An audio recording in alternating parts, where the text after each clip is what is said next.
يا أيها الذين آمنوا كتب عليكم الصيام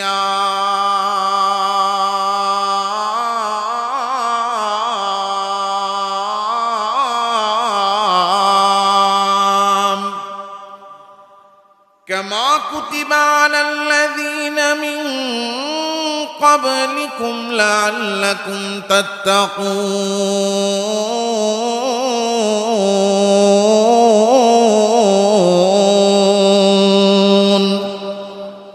আল্লাহ তাআলা রব্বুল আলামিন ডাক দিয়ে বলেন, ও ঈমানদারেরা, তোমাদের জন্য রমাদানের রোজাকে ফরজ করা হয়েছে, যেমন ভাবে তোমাদের পূর্ববর্তীদের উপরে রমজানের রোজা ফরজ করা হয়েছিল। কেন তাদের মতো তোমাদের উপরেও রোজা ফরজ করা হলো? আল্লাহ তাআলা রোজা ফরজ করার কারণ আর উদ্দেশ্য বর্ণনা করেন। একটা উদ্দেশ্যকে সামনে রেখে রোজা ফরজ করা হয়েছে। কি সেই উদ্দেশ্য? আল্লাহ তাআলা বলেন, লাআল্লাকুম তাত্তাকুন, তোমাদের উপর রোজা ফরজ করা হয়েছে অন্য কোনো উদ্দেশ্যে না। উদ্দেশ্য একটাই, যাতে করে তোমাদের অন্তরের মধ্যে তাকওয়া অর্জন হয়, তোমাদের অন্তরের মধ্যে যাতে করে ভালোবাসা আর ভয় তৈরি হয় একজনের, তিনি কে? আল্লাহ বলেন লাআল্লাকুম তাত্তাকুন, যাতে তোমরা মুত্তাকি হতে পারো।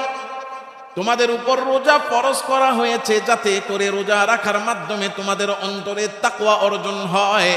তোমাদের উপর রোজা ফরজ করা হয়েছে যাতে রোজা রাখার মাধ্যমে তোমরা মুত্তাকি হও।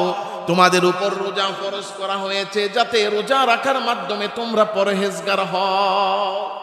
আল্লাহ বলেন লাআল্লাকুম তাত্তাকুন, রোজা ফরজ করা হয়েছে যাতে করে তোমরা তাকওয়া অর্জন করতে পারো। এই যে তাকওয়া অর্জনের জন্য আল্লাহ একটা মাস, পুরা এক মাস আমারে আপনারে খাইতে না করলেন, পানি পান করতে না করলেন, স্ত্রী সহবাস করতে না করলেন। 12 মাসের মধ্যে এক মাস খাওয়া বন্ধ, পানাহার বন্ধ, স্ত্রী সহবাস বন্ধ। উদ্দেশ্য কি? অর্জন করতে হবে কি? বলেন কি?